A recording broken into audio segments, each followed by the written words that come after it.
The second annual Charleston Forum returns this June to the Charleston Music Hall.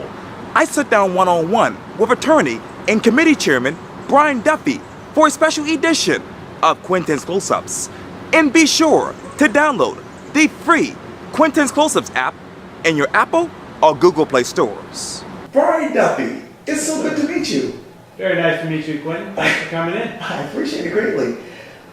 You are an attorney here at Duffy & Young, and I understand that you also are the committee chairman for the Charleston Forum. That's correct. Which has been going on since June 16, 2017. So this is your second year. It is. Well, the process started long before that, but we got to our first event in June of last year. Wow.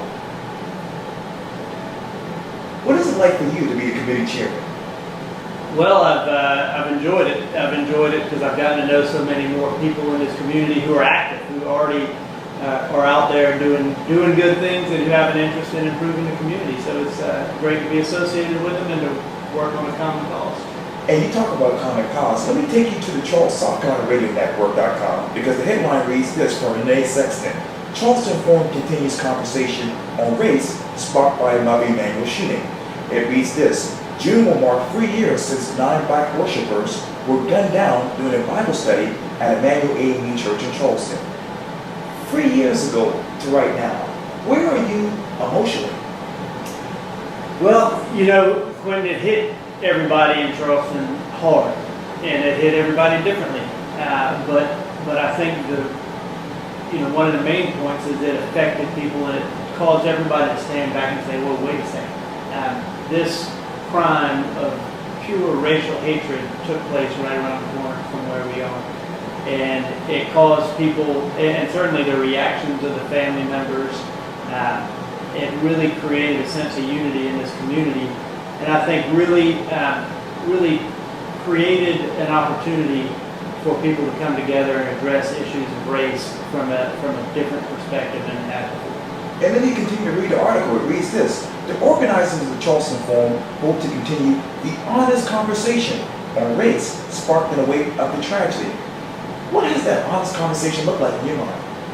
Well, we started it last year mostly, at least, by bringing in people for 4 different panels on 4 different subjects. It was a 5-hour marathon. I loved it. We got great reactions to it. And we had people who were associated with different parts of the issue. For example, we had DeRay McKisson from Black Lives Matter. We had the former police chief from Florida who came up and was offering her perspectives through her history. And we're going to continue that this year, but focus entirely on 2 subjects rather than the marathon. We're going to sprint on economics and education. And so the honest conversation is that people are willing to look at race, look at problems with race as an issue. A lot of times before, I think you have situations where, going back to sort of the policing issue that we addressed last year, you might have people not engage in a conversation about race because they'd say, well, that person should have never been in that position. That person should have never run and gotten shot. So you have barriers to the conversation of race being an issue. But the way the Mother Emanuel massacre unfolded, it was singularly about race. And it broke all those barriers down to where people are willing to come in and say, okay, let's see, clearly you realize there is an issue of race. Now let's see how that permeates these other areas and what we can do to address it. What are those other areas right now as we sit here? Well, again, we're focused on the economics and education. And, part of it, Quintin, I think everybody likes the idea of fairness. Fairness is just naturally appealing. But most people go through their lives not worried about what's fair for everybody else. They're trying to make their own way. And I think you're in a situation now, in light of Mother Emanuel and people's passion for unity, where people are willing to look back and say, okay, well, what's this whole system look like for somebody else that doesn't look like me? What are some opportunities to maybe do something differently, or at least focus and make sure something's fair? I think people recognize the value of that community as its own good. So it doesn't necessarily mean that what's good for somebody else isn't good for me. It's what's good for somebody else is good for us as a whole. And you also told the South Carolina Radio Network this, quote, The mission of the forum is to make a lasting impact from the tragedy of Mother Emanuel and take advantage of the opportunity that provided with the incredible strength of the victims' families. I understand that Polly Shepard is going to be one of your panelists for this particular forum.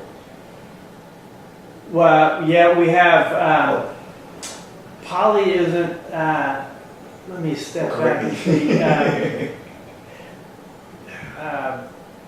We'll have to go back and get the, Anita, I'll have to get the name. Perhaps she goes by Polly and I didn't know that. Okay.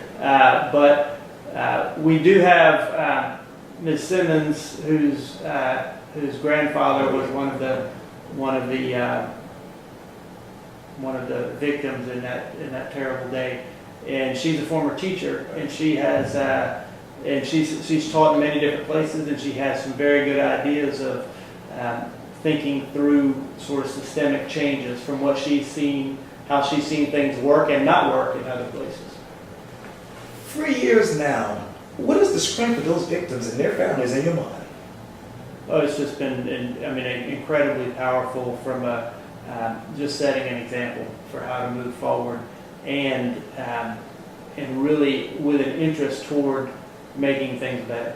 And it's not an interest toward leaning towards blame or looking backward or how terrible things led up to this. It's, hey, let's use this as a turning point. And I think that really enables us to do that. Where should this forum turn to next, right after the forum is over with, in your mind? Well, what we're doing, part of our theory, Quintin, is that people don't change their perspectives or behaviors unless they've had an opportunity to be a part of the conversation. And so not only are we bringing different perspectives so everybody knows, okay, yeah, my voice is being heard, I see that person saying the same things I'm thinking, we're saying, okay, if we hadn't gotten to your point, give it to us. Send us your video. We have an online forum where we're continuing the conversation. We want people to bring to us their videos of suggestions of what could be better. And we have it broken down by the same topics that we've had the panels address. And we'll put those up there for people to consider.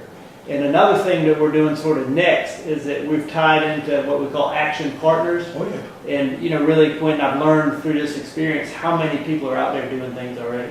And so instead of reinventing the wheel, we want to basically deliver our audience members who are interested and engaged in this discussion to those groups. Here is the 1865 Reading Academy, who helps kids learn to read better on the weekends, that I'll say was actually inspired by the first Charleston Forum.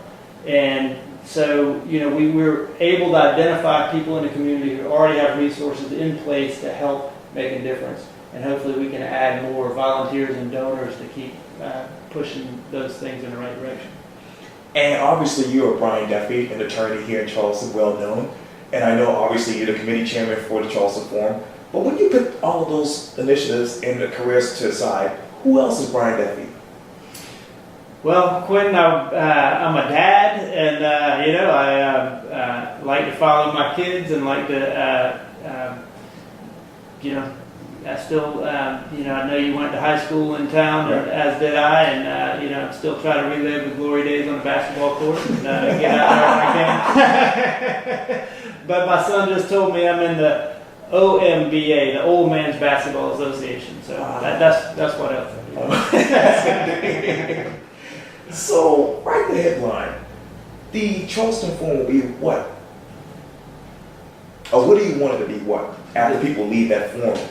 The Charleston Forum is inspiring because we want it to be inspiring. That is engaging you mentally and emotionally, and drives you to do something else. Mm-hmm. It drives you to the next step. It inspires you to move forward. That's so good to hear.